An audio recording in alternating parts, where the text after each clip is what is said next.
Genesis 27. Jacob takes Esau's blessing. When Isaac was old and his eyes were so weak that he could no longer see, he called for Esau, his older son, and said to him, "My son." "Here I am," he answered. Isaac said, "I am now an old man and don't know the day of my death. Now then, get your equipment, your quiver and bow, and go out to the open country to hunt some wild game for me. Prepare me the kind of tasty food I like and bring it to me to eat, so that I may give you my blessing before I die." Now Rebekah was listening as Isaac spoke to his son Esau. When Esau left for the open country to hunt game and bring it back, Rebekah said to her son Jacob, "Look, I overheard your father say to your brother Esau, 'Bring me some game and prepare me some tasty food to eat, so that I may give you my blessing in the presence of the Lord before I die.' Now, my son, listen carefully and do what I tell you. Go out to the flock and bring me 2 choice young goats, so I can prepare some tasty food for your father, just the way he likes it. Then take it to your father to eat, so that he may give you his blessing before he dies." Jacob said to Rebekah his mother, "But my brother Esau is a hairy man, while I have smooth skin. What if my father touches me? I would appear to be tricking him and would bring down a curse on myself rather than a blessing." His mother said to him, "My son, let the curse fall on me. Just do what I say. Go and get them for me." So he went and got them and brought them to his mother, and she prepared some tasty food, just the way his father liked it. Then Rebekah took the best clothes of Esau, her older son, which she had in the house, and put them on her younger son, Jacob. She also covered his hands and the smooth part of his neck with the goatskins. Then she handed to her son Jacob the tasty food and the bread she had made. He went to his father and said, "My father." "Yes, my son," he answered. "Who is it?" Jacob said to his father, "I am Esau, your firstborn. I have done as you told me. Please sit up and eat some of my game so that you may give me my blessing." Isaac asked his son, "How did you find it so quickly, my son?" "The Lord your God gave me success," he replied. Then Isaac said to Jacob, "Come near so I can touch you, my son, to know whether you really are my son Esau or not." Jacob went close to his father Isaac, who touched him and said, "The voice is the voice of Jacob, but the hands are the hands of Esau." He did not recognize him, for his hands were hairy like those of his brother Esau, so he proceeded to bless him. "Are you really my son Esau?" he asked. "I am," he replied. Then he said, "My son, bring me some of your game to eat, so that I may give you my blessing." Jacob brought it to him, and he ate, and he brought some wine, and he drank. Then his father Isaac said to him, "Come here, my son, and kiss me." So he went to him and kissed him. When Isaac caught the smell of his clothes, he blessed him and said, "Ah, the smell of my son is like the smell of a field that the Lord has blessed. May God give you heaven's dew and earth's richness, an abundance of grain and new wine. May nations serve you and peoples bow down to you. Be Lord over your brothers, and may the sons of your mother bow down to you. May those who curse you be cursed, and those who bless you be blessed." After Isaac finished blessing him, and Jacob had scarcely left his father's presence, his brother Esau came in from hunting. He too prepared some tasty food and brought it to his father. Then he said to him, "My father, please sit up and eat some of my game so that you may give me my blessing." His father Isaac asked his son, "Who are you?" "I am your son," he answered, "your firstborn, Esau." Isaac trembled violently and said, "Who was it then that hunted game and brought it to me? I ate it just before you came, and I blessed him, and indeed he will be blessed." When Esau heard his father's words, he burst out with a loud and bitter cry and said to his father, "Bless me, me too, my father." But he said, Your brother came deceitfully and took your blessing." Esau said, "Isn't he rightly named Jacob? This is the second time he's taken advantage of me. He took my birthright, and now he's taken my blessing." Then he asked, "Haven't you reserved any blessing for me?" Isaac answered Esau, "I have made him lord over you and have made all his relatives his servants, and I have sustained him with grain and new wine. So what can I possibly do for you, my son?" Esau said to his father, "Do you have only one blessing, my father? Bless me too, my father." Then Esau wept aloud. His father Isaac answered him, "Your dwelling will be away from the earth's richness, away from the dew of heaven above. You will live by the sword, and you will serve your brother. But when you grow restless, you will throw his yoke from off your neck." Esau held a grudge against Jacob because of the blessing his father had given him. He said to himself, "The days of mourning for my father are near. Then I will kill my brother Jacob." When Rebekah was told what her older son Esau had said, she sent for her younger son Jacob and said to him, "Your brother Esau is planning to avenge himself by killing you. Now, my son, do what I say. Flee at once to my brother Laban in Haran. Stay with him for a while until your brother's fury subsides. When your brother is no longer angry with you and forgets what you did to him, I'll send word for you to come back from there. Why should I lose both of you in one day?" Then Rebekah said to Isaac, "I'm disgusted with living because of these Hittite women. If Jacob takes a wife from among the women of this land, from Hittite women like these, my life will not be worth living." Genesis 28. So Isaac called for Jacob and blessed him. Then he commanded him, "Do not marry a Canaanite woman. Go at once to Padan Aram, to the house of your mother's father Bethuel.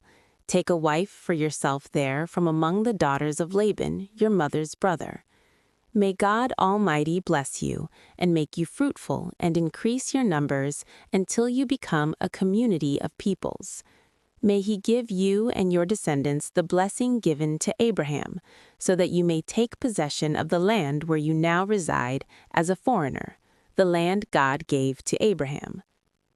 Then Isaac sent Jacob on his way, and he went to Padan Aram, to Laban son of Bethuel the Aramean, the brother of Rebekah, who was the mother of Jacob and Esau. Now Esau learned that Isaac had blessed Jacob and had sent him to Padan Aram to take a wife from there, and that when he blessed him he commanded him, "Do not marry a Canaanite woman," and that Jacob had obeyed his father and mother and had gone to Padan Aram.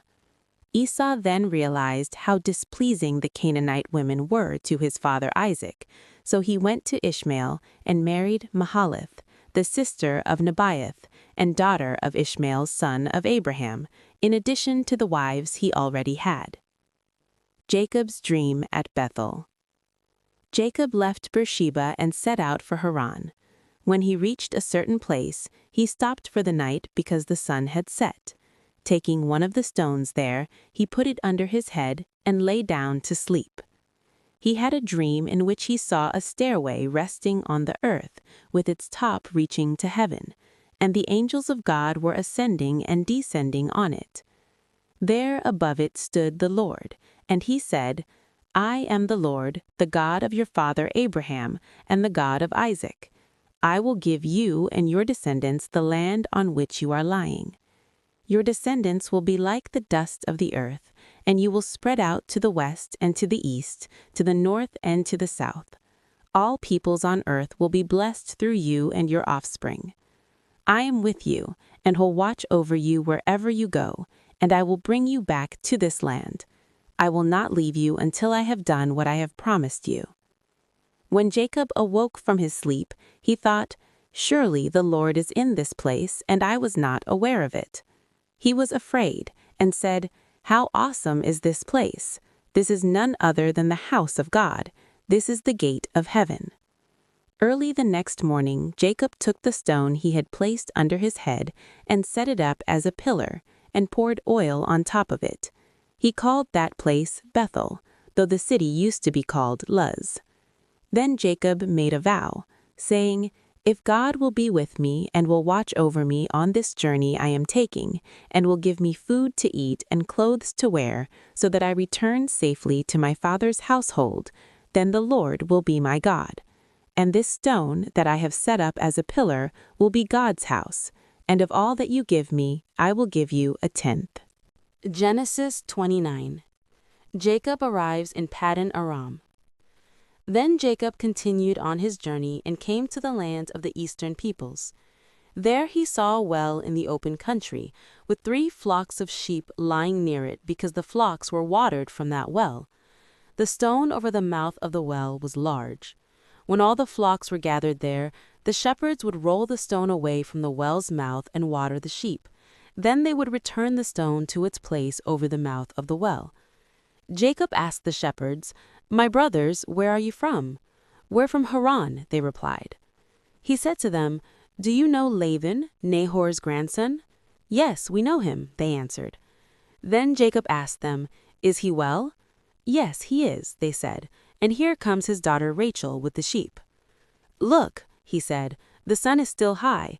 It is not time for the flocks to be gathered. Water the sheep and take them back to pasture." "We can't," they replied, "until all the flocks are gathered and the stone has been rolled away from the mouth of the well. Then we will water the sheep." While he was still talking with them, Rachel came with her father's sheep, for she was a shepherd. When Jacob saw Rachel, daughter of his uncle Laban, and Laban's sheep, he went over and rolled the stone away from the mouth of the well and watered his uncle's sheep. Then Jacob kissed Rachel and began to weep aloud. He had told Rachel that he was a relative of her father and a son of Rebekah, so she ran and told her father. As soon as Laban heard the news about Jacob, his sister's son, he hurried to meet him. He embraced him and kissed him and brought him to his home, and there Jacob told him all these things. Then Laban said to him, "You are my own flesh and blood." Jacob marries Leah and Rachel. After Jacob had stayed with him for a whole month, Laban said to him, "Just because you are a relative of mine, should you work for me for nothing? Tell me what your wages should be." Now Laban had 2 daughters. The name of the older was Leah, and the name of the younger was Rachel. Leah had weak eyes, but Rachel had a lovely figure and was beautiful. Jacob was in love with Rachel and said, "I'll work for you 7 years in return for your younger daughter Rachel." Laban said, "It's better that I give her to you than to some other man. Stay here with me." So Jacob served 7 years to get Rachel, but they seemed like only a few days to him because of his love for her. Then Jacob said to Laban, "Give me my wife. My time is completed, and I want to make love to her." So Laban brought together all the people of the place and gave a feast. But when evening came, he took his daughter Leah and brought her to Jacob, and Jacob made love to her. And Laban gave his servant Zilpah to her daughter as her attendant. When morning came, there was Leah. So Jacob said to Laban, "What is this you have done to me? I served you for Rachel, didn't I? Why have you deceived me?" Laban replied, "It is not our custom here to give the younger daughter in marriage before the older one. Finish this daughter's bridal week, then we will give you the younger one also in return for another 7 years of work." And Jacob did so. He finished the week with Leah, and then Laban gave him his daughter Rachel to be his wife. Laban gave his servant Bilhah to his daughter Rachel as her attendant. Jacob made love to Rachel also, and his love for Rachel was greater than his love for Leah, and he worked for Laban another 7 years. Jacob's children. When the Lord saw that Leah was not loved, he enabled her to conceive, but Rachel remained childless. Leah became pregnant and gave birth to a son. She named him Reuben, for she said, "It is because the Lord has seen my misery. Surely my husband will love me now." She conceived again, and when she gave birth to a son, she said, "Because the Lord heard that I am not loved, he gave me this one too." So she named him Simeon. Again she conceived, and when she gave birth to a son, she said, "Now at last my husband will become attached to me, because I have borne him 3 sons." So he was named Levi. She conceived again, and when she gave birth to a son, she said, "This time I will praise the Lord." So she named him Judah. Then she stopped having children.